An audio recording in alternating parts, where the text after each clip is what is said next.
Hello students, in last lecture beta we discuss about NCERT questions and we discuss up to question number 3.8. Now today we discuss about question number 3.9. बेटा ये network दे रखा है और इस network में ये कह रहे हैं कि हर एक ब्रांच में हमें वैल्यू ऑफ करंट है वो कैलकुलेट करनी है। Calculate the value of current in each branch of the network. ये रजिस्टर बेटा 10 ओम का दे रखा है, ये हमारे पास एक बैटरी दे रखी है, ये हमारे पास 10 वोल्ट की सेल है। बेटा सबसे पहले जब हमारे पास इस फॉर्म में दे रखा है तो हम व्हीटस्टोन ब्रिज की कंडीशंस देखते हैं वेदर इट सेटिस्फाई और नॉट। नाउ 10/5 बेटा 2 and 5/10 1/2 that is 10/5 P/Q is not equal to R/S। यही तो आई थी हमारे पास P/Q is equal to R/S, then it will satisfy the condition of Wheatstone bridge. और अगर ये इक्वल नहीं होता तो कंडीशन को सेटिस्फाई नहीं करता, और अगर सेटिस्फाई करता तो बीच वाला हटा देते। बट यहाँ पे तो हमारे पास 10/5 तो 2 आया और 5/10 है वो 1/2 के बराबर आया है। जब बेटा ये कंडीशन फेल हो जाती है तब हम सबसे पहले क्या करते हैं कि जंक्शन वाला रूल लगाते हैं। बेटा यहाँ पे सी पॉइंट पे पोटेंशियल हो गया हमारे पास 0 वोल्ट, इस रजिस्टर में से कुछ करंट जा रहा है, इसका मतलब यहाँ हमारे पास कुछ इसके अक्रॉस ड्रॉप होगा, तो यहाँ 10 तो होगा नहीं। और यहाँ पे मैंने मान लिया कि भाई हमारे पास कोई पोटेंशियल है और वो पोटेंशियल मान लिया मैंने जेड के बराबर है। इस पॉइंट पे मैंने मान लिया एक्स और इस पॉइंट पे मैंने मान लिया कितना मान लिया मैंने वाई मान लिया। ठीक है बेटा, अब देखो मैंने मान लिया कि इस जंक्शन के ऊपर इधर से करंट हमारे पास I1 आ रहा है, इस साइड में करंट जा रहा है I2, इस साइड में जो करंट जा रहा है वो I3 जा रहा है। और जंक्शन रूल ये कहता है कि at any junction the sum of all the currents is equal to 0। Current है उन सभी का सम है वो हमारे पास किसके बराबर होगा, आपके पास 0 के बराबर होगा। यही होगा बेटा।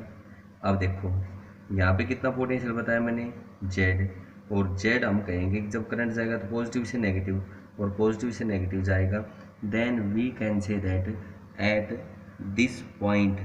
यहाँ पे देखो बेटा यहाँ पे 0 पोटेंशियल है तो यहाँ पे कितना वोल्ट होगा आपके पास 10 वोल्ट। I1 की वैल्यू देखो, पोटेंशियल डिफरेंस है Z-10/10 प्लस I2 की वैल्यू देखो यहाँ Z और यहाँ कितना है X, Z-X/10 प्लस बेटा इसके अक्रॉस देखो Z और ये Y, Z-Y/5 is equal to 0 के बराबर आ गया।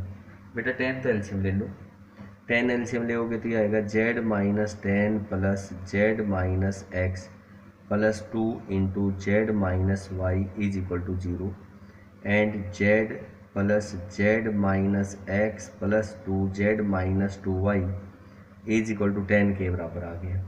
और इसको सोल्व कर लो, 4Z minus X minus 2Y, 4Z minus X minus 2Y is equal to 10, और इसको हमने इक्वेशन नंबर कह दिया 1 के बराबर आ गया। ये है बेटा। आगे देखो मैं जंक्शन की बात कर रहा हूँ बी की, एट जंक्शन बी जंक्शन के ऊपर बेटा यहाँ से कहो इधर करंट मैंने कह दिया I4 है, इधर करंट हमारे पास गया I5 और इधर करंट चला गया हमारे पास I6 के बराबर चला गया।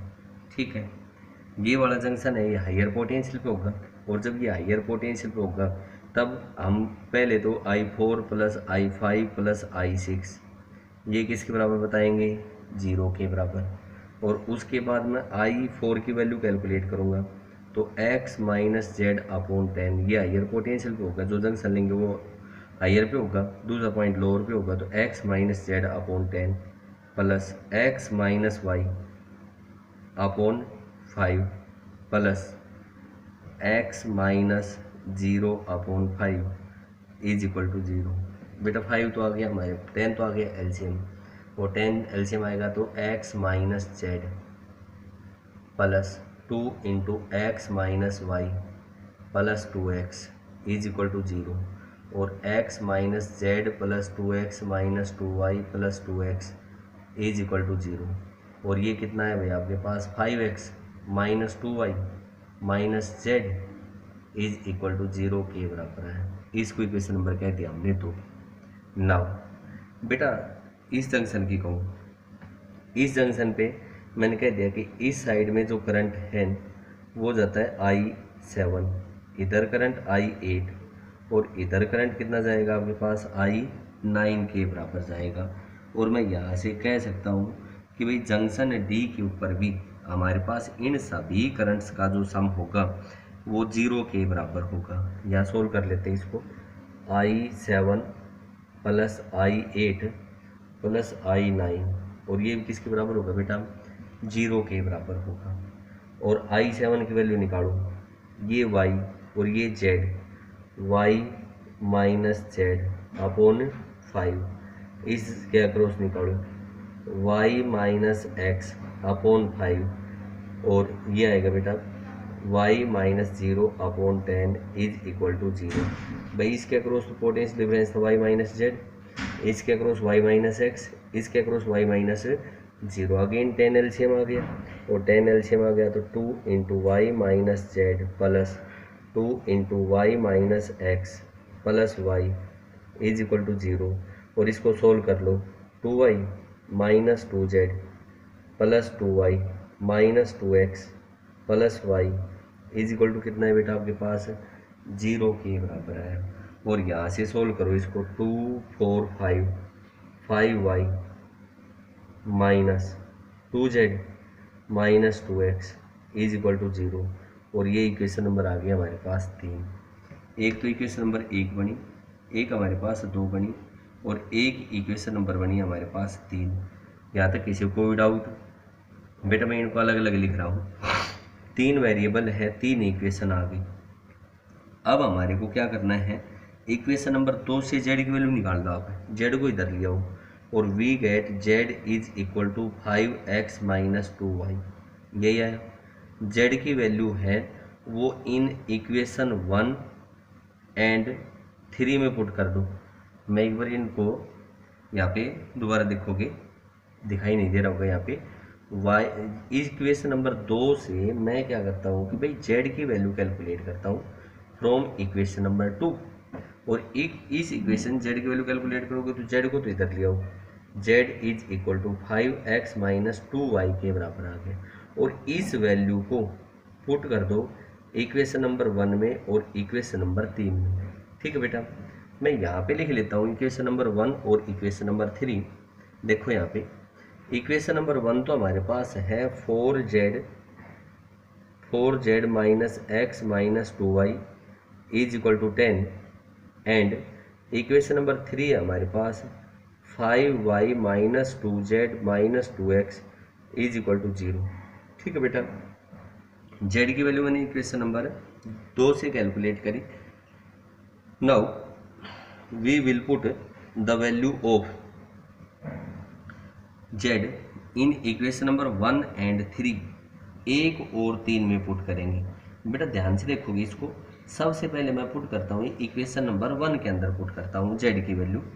और जैसे इक्वेशन नंबर 1 में पुट करेंगे तो ये आएगा हमारे पास 4 इंटू 5x माइनस 2y, यही है बेटा, minus x minus 2y is equal to कितना आया 10। और ये आया हमारे पास 20x minus 8y minus x minus 2y is equal to 10। और बोलो हमारे पास 19x आ गया, 19x minus 10y is equal to 10। ये कोई इक्वेशन नंबर कह दिया हमने 4। This is equation number 4। ठीक है भाई। उसके बाद बेटा now put the value of z here, we get 5y minus 2 into 5x minus 2y minus 2x is equal to 0 and we get 5y minus 10x minus minus plus 4y minus 2x is equal to 0। और यह है बेटा 9y minus 12x is equal to 0 के बराबर आया। ये है हमारे पास, यह है 9y minus 12x is equal to 0 के बराबर आ गया। ये है ना बेटा। अब मैं इसको यूँ कह देता हूँ कि इस इक्वेशन को हमने 9 से मल्टीप्लाई कर दिया और इसको हमने 10 से मल्टीप्लाई कर दिया। 9 से मल्टीप्लाई करोगे तो ये तो आ गया बेटा हमारे पास, यहाँ पे ये इक्वेशन नंबर लिख दी मैंने 5।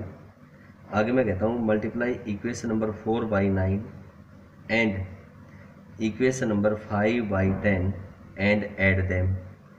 171x minus 90y is equal to 90। 10 से मल्टीप्लाई करो इसको, यह 120x with negative sign plus 90y is equal to 0। बेटा ये तो कैंसिल आउट हो गया, बोलो ये कितना बन गया, 51x इज इक्वल टू 90 और x इज इक्वल टू 90/51 और बेटा ये आ गया 30 और ये आ गया 17। x is equal to 30/17 volt के बराबर आ गया। x की वैल्यू आ गई, x की वैल्यू आ गई बेटा। अब आप x की वैल्यू इस इक्वेशन पुट कर लो, इक्वेशन नंबर 5 में देखो क्या है आपके पास, 9y minus 12 into 30/17 is equal to 0 and we get 9y is equal to 12 into 30/17। 3 3 ज़ा 9, 3 4 ज़ा और 3 से आया बेटा 10, दैट इज़ हमने कह दिया 40/17 वोल्ट के बराबर आ गया। ये किसकी वैल्यू आई, y की वैल्यू आ गई।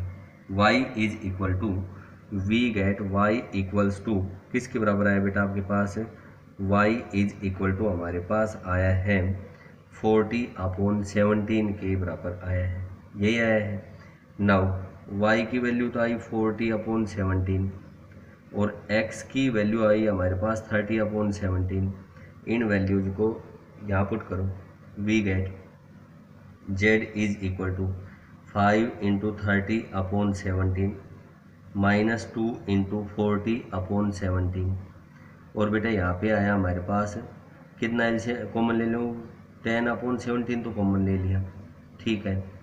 15 माइनस 8 ये बचेगा ना और 70 आ गई। z is equal to 70/17 volt के बराबर आ गई। z की वैल्यू आ गई, x की वैल्यू आ गई, y की वैल्यू आ गई और z की वैल्यू आ गई, ठीक है। यहाँ से हमने कहाँ से स्टार्ट किया था कि यहाँ पे पोटेंशियल 0 था, यहाँ x, यहाँ y और यहाँ z। मैंने बताया था कि 3 वेरिएबल होते हैं तब तक कोई दिक्कत नहीं है, क्वेश्चन सोल्व हो जाता है। आगे हमने क्या किया, इस जंक्शन पे निकाला करंट 0, इस जंक्शन पे निकाल लिया, इस जंक्शन पे सम करंट का 0 आएगा और यहाँ से हमारे पास x y z की वैल्यू आ गई। बेटा सबसे पहले I1 था, I1 किसके बराबर बताया था मैंने, z माइनस 10/10। पहले तो मैं ये I1 करंट निकालता हूँ इस सामने, I1 is equal to z minus 10/10, यही था। और बेटा यहाँ से करो, I1 is equal to 70/17 minus 10/10 और यह है 70 माइनस 170/17 इंटू 10 और भाई हमारे पास है बेटा किसके बराबर आ गया, दिस इज इक्वल टू, इसके बराबर है ये। और इससे आगे अगर मैं इसको सोल्व करता हूँ तो यहाँ से हमारे पास किसके बराबर आएगा कि I1 is equal to minus 100/17 into 10 and we get minus 10/17 ampere. इस आर्म में से जो करंट होगा वो कितना जाएगा, माइनस 10/17 एम्पियर। नेगेटिव साइन ये शो करता है कि करंट की डायरेक्शन इधर ना होके अपोजिट डायरेक्शन होके। I1 आ गया बेटा।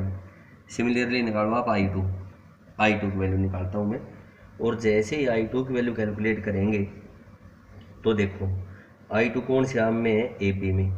I2 is equal to AB arm में है बेटा, Z माइनस x, Z की वैल्यू बता दी हमने 70/17 माइनस x की वैल्यू बताई 30/17 अपॉन रेजिस्टेंस कितना है इसका 10 ओम और यह है 40/17/10 and we gate 14/17 ampere.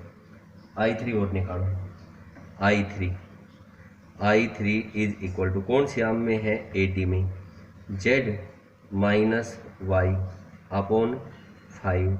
Z की वैल्यू तो हमारे पास है 70/17 माइनस y की वैल्यू कितनी है आपके पास 40/17/5। बोलो ऊपर कितना आया 30/17 into 5 6 we get 6/17 ampere. I3 की वैल्यू आ गई। देखो ई सामने आ गए, ई सामने आ गए, ई सामने आगे निकालो I5 की वैल्यू। ई सामने चाहिए मेरे को I5 is equal to x minus Y upon 5, यही तो आएगा। x की वैल्यू कितनी है 30/17 माइनस 40/17/5। और बेटा इसको सोल्व करोगे तो -10/17 इंटू 5 आए, 5 2 जा -2/17, दैट इज नीचे से ऊपर की साइड में जाएगा। नेगेटिव साइन यही शो कर रहा है कि डायरेक्शन है वो क्या आपके पास अपोजिट है। और ये कितना है -2/17। I5 आ गया। I6 और C भाई इस आम में कैलकुलेट कर दे, इसमें अब मेरे को ये आम बची है, ये आम बची है तो यहाँ निकाल लो। I6 की वैल्यू निकालता हूँ। और जैसे हम I6 की वैल्यू कैलकुलेट करेंगे तब देखो बेटा I6 इज इक्वल टू कितना आएगा x -0/5। x की वैल्यू है 30/17/5 और 5 6/17 एम्पियर। और फिर कौन सा करंट चाहिए मेरे को I9 चाहिए तो निकाल दो। I9 is equal to y -0/10। y की वैल्यू कितनी है 40/17 -0/10 एंड वी गेट 4/17 एम्पियर के बराबर आ गया। देखो हर एक हम भी निकाला। मैंने पहले I1 की वैल्यू निकाली, फिर मैंने I2 निकाला, फिर I3 निकाला, I5 निकाल दिया, I6 निकाल दिया और फिर क्या निकाल दिया मैंने I9। और जहाँ नेगेटिव साइन शो कर रहा है वो ये शो करता है कि डायरेक्शन ऑफ करंट है वो हमारे पास कैसी है अपोजिट डायरेक्शन है। ठीक है बेटा। नेक्स्ट क्वेश्चन देखो। नेक्स्ट क्वेश्चन आता है हमारे पास 3.10 मीटर ब्रिज का क्वेश्चन है। ध्यान से देखोगे इसमें ये आया हमारे पास 3.10 क्वेश्चन है। मैं स्टेटमेंट पढ़ता हूँ। पहले तो ये बताया कि मीटर ब्रिज हमारे पास इसने गिवन है। ये हमने कह दिया कि ये वायर ए, ये वायर बी, ये लेफ्ट गैप और यहाँ पे कह दिया ये हमारे पास राइट गैप है। यहाँ पे एक बैटरी लगाई है, वेरिएबल रजिस्टर है, ये कोई की कनेक्ट करी है। ठीक है। यहाँ पे हमारे पास कोई एक रजिस्टर होगा, यहाँ भी हमारे पास रजिस्टर होगा। जनरली हम इसको तो रेजिस्टेंस बॉक्स कहते हैं, इसको हम कहते हैं कि अननोन रजिस्टर कहते हैं। यहाँ पे हमारे पास क्या होगा कि एक गैलोमीटर कनेक्ट होगा और ये हमारे पास एक जॉकी पॉइंट होगा जी। देखो पढ़ते एक बार। In metre bridge shown in the figure the balance point is found to be 39.5 centimetre from the end A. ये हमारे पास बैलेंस पॉइंट 39.5 सेंटीमीटर के बराबर है। तो बेटा ये कितना होगा आपके पास 59 या 61.5 सेंटीमीटर के बराबर होगा। यही तो होगा, तभी तो 100 बनेगा। ठीक है। आगे देखो क्या कहा है इसने। When the resistor Y is of 12.5 ohm, determine the resistance of X। ये कहता है कि ये Y1 है, ये 12.5 ओम के बराबर है। देन ये कहता है कि determine the value of X। X की वैल्यू है वो हमें कैलकुलेट करनी है। बेटा हमने मीटर ब्रिज में सिंपल पढ़ा था R/S या P/ क्या हो is equal to L/100 - L। यहाँ से कह दें कि X/Y इज इक्वल टू 39.5/100 - 39.5 और X is equal to 39.5/61.5 into Y और ये आ गया 395/615 इंटू 12.5 ओम के बराबर आ गया। और इसको सोल्व करेंगे तब हमारे पास इसकी जो वैल्यू आएगी Y 8.16 ओम के बराबर आ गई। ठीक बेटा। आगे इसी में ये कहा है Y is the connection between resistor in Wheatstone bridge or meter bridge made of thick copper strips। ये क्या है कि ये कनेक्शन बना रखे हैं, ये वाले, ये हमारे पास थिक कॉपर स्ट्रिप्स हैं, ये क्यों ली है। हमने ये पढ़ा है कि जो रेजिस्टेंस कॉपर का होता है ना, वो हमारे पास क्या होता है कि इंडिपेंडेंट होता है, वेरी नहीं करता विद टेम्परेचर। देयरफॉर ये कहता है कि भाई लॉन्ग यूज करेंगे, और लॉन्ग यूज करेंगे तब हम कहेंगे कि भाई इसका रेजिस्टेंस है वो क्या रहे आपके पास है, सेम रहे। That is we can say that to remove the end point error, end point error है उसको रिमूव करने के लिए हम क्या करते हैं कि भाई जो कनेक्शंस हैं they are made up of thick copper strips, इसलिए थिक कॉपर स्ट्रिप्स के कनेक्शन हैं वो हमारे पास बनाए जाते हैं। Determine the balance point of the bridge if X and Y are interchange. देखो भाई ये कह रहे हैं बेटा एक्स और वाई को इंटरचेंज कर दिया, मीन्स ये तो हमारे पास वाई आ गया, और ये कह रहा है कि ये हमारे पास क्या आ गया, आपके पास एक्स आ गया। जब ये कहता है कि भाई इनके हम क्या करते हैं कि भाई इनको अगर हम इंटरचेंज कर देते हैं तो बैलेंसिंग लेंथ है वो भी क्या हो जाती है आपके पास, इंटरचेंज हो जाती है। दैट इज हम कहेंगे कि एंड पॉइंट ए से जो बैलेंसिंग लेंथ होगी वो 61.5 सेंटीमीटर के बराबर होगी, और बी एंड से ये डिस्टेंस कितनी बचेगी आपके पास 39.5। देखो जब रेजिस्टेंस को इंटरचेंज कर देंगे ना तब हमारे पास क्या होता है कि भाई हमारे पास जो बैलेंसिंग लेंथ है वो भी क्या हो जाती है आपके पास, इंटरचेंज हो जाती है। इसका नेक्स्ट पार्ट बताया है what happen if the galvanometer and the cell are interchange at the balance point of the bridge, would the galvanometer show any deflection. Now ये कहता है थ्योरी में हमने लिखवाया था इसमें कि ये बताया है कि गैलोमीटर और सेल को अगर हम इंटरचेंज कर देते हैं ना तब ये कहता है कि हमारे पास इसके बैलेंस पॉइंट पे कोई भी इफेक्ट नहीं होगा। दैट इज हम कहेंगे again the galvanometer shows zero deflection. ठीक है, ये तो था हमारे पास क्वेश्चन नंबर 3.10। आगे देखो 3.11 देखो बेटा, ये क्या है, a storage battery of EMF 8 volt, कोई एक स्टोरेज बैटरी है,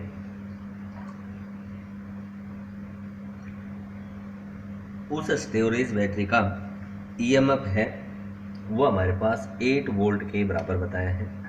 EMF of the storage battery is equal to 8 volt and its internal resistance is 0.5 ohm is being charged by 120 volt supply।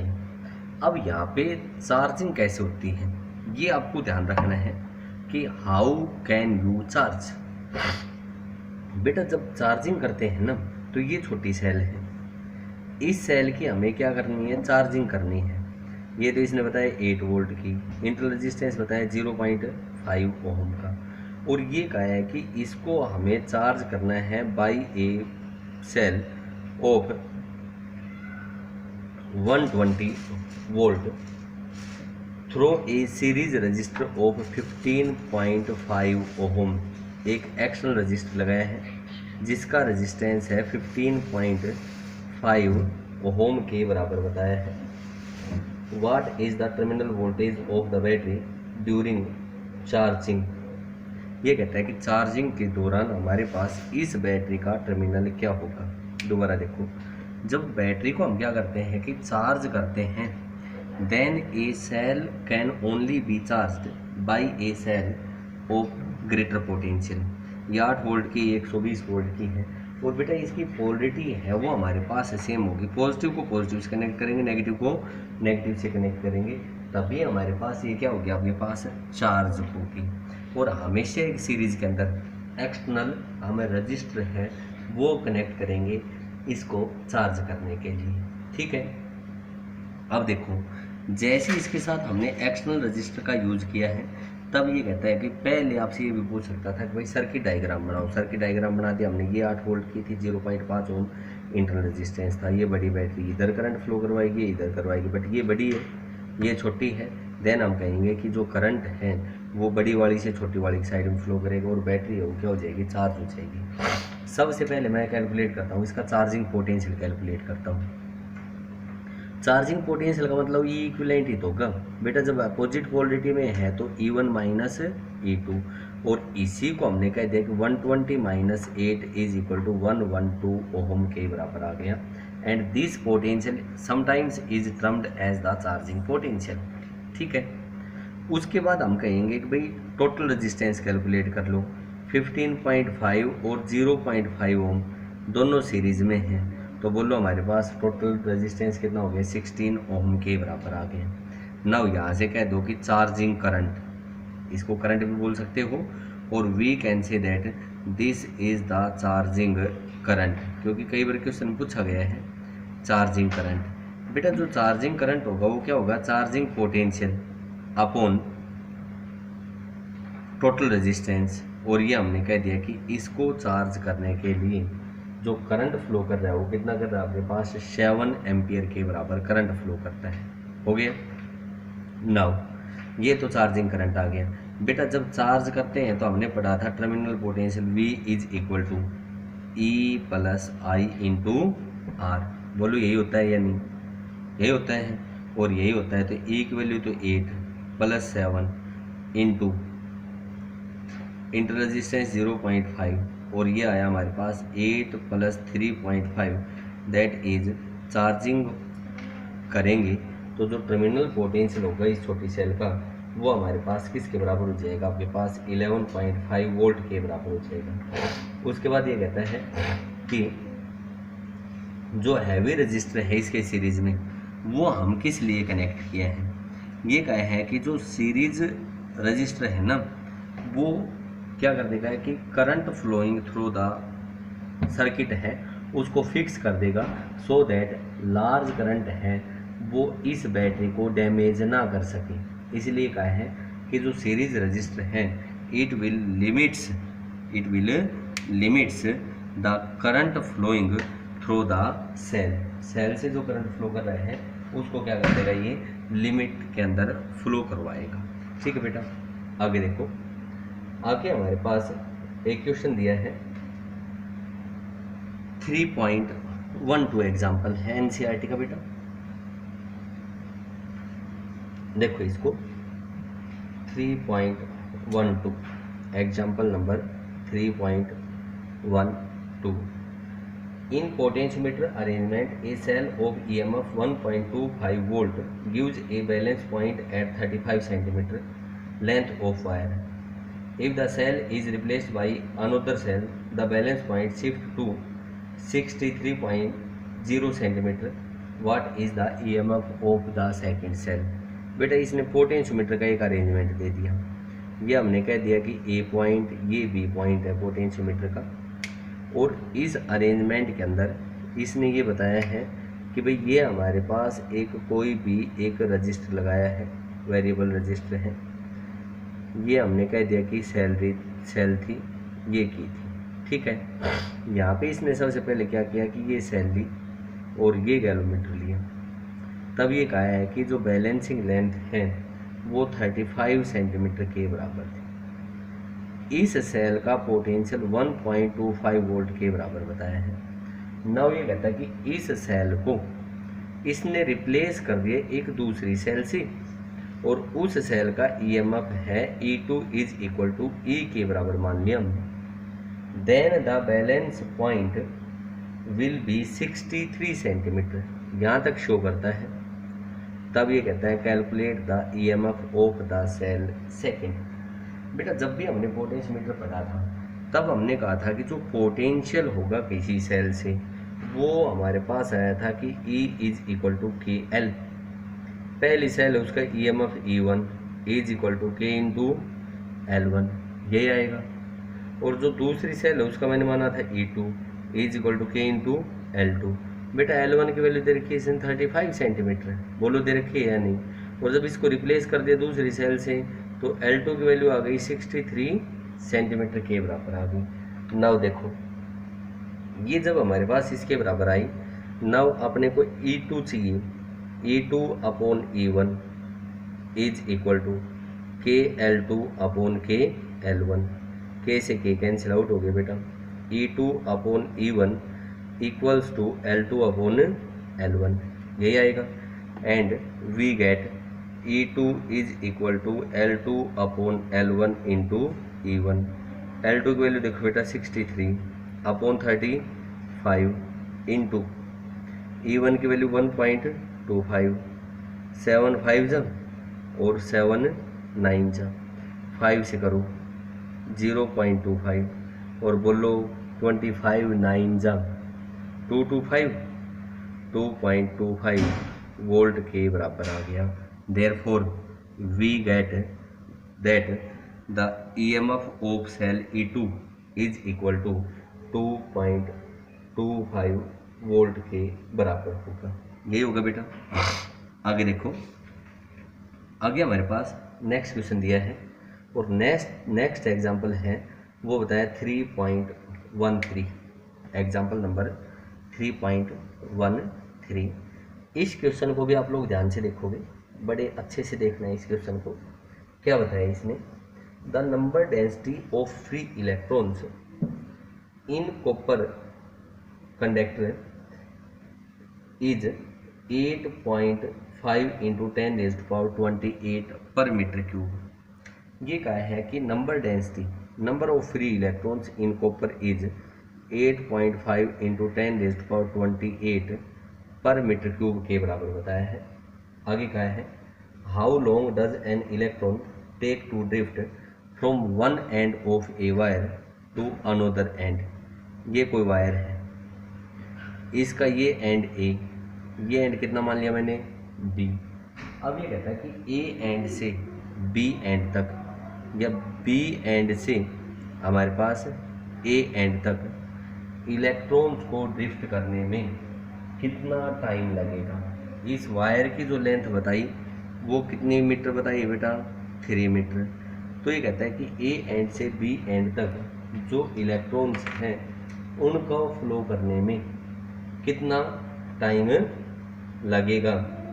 The area of cross section of the wire is, area of cross section बताया है, this is equal to 2 into 10⁻⁻6 per metre square के बराबर बताया है। And it carries a current of 3 ampere. इसमें से जो current flow करता है वो 3 एम्पियर फ्लो करता है। बेटा हमने ये तो पढ़ा है कि जो इलेक्ट्रॉन्स हैं वो मूव करेंगे ड्रिफ्ट वेलोसिटी से, और हमने ये भी पढ़ा है कि जब टाइम निकालना है तो टाइम इज इक्वल टू किसके बराबर होता है, डिस्टेंस अपॉन ड्रिफ्ट स्पीड। ये होगा T is equal to L upon VD के बराबर आएगा। बोलो यही आएगा या नहीं, यही आएगा। अब मेरे को VD चाहिए बेटा, करंट दे रखा है, ए दे रखा है, एन दे रखा है, and current and drift velocity में हमने रिलेशन पढ़ा था NEA इंटू VD। और बेटा VD की वैल्यू निकाल दो ना आप यहाँ से, VD is equal to I upon NEA, यहाँ पे पुट करो T is equal to L upon I upon NEA के बराबर है। यही है VD की वैल्यू तो मैंने कैलकुलेट कर ली। अब देखो भाई L की value 3 into 8.5 into 10⁻28 into 1.6 into 10⁻⁻19 2 into 10⁻⁻6 upon current है वो 3 एम्पियर के बराबर है।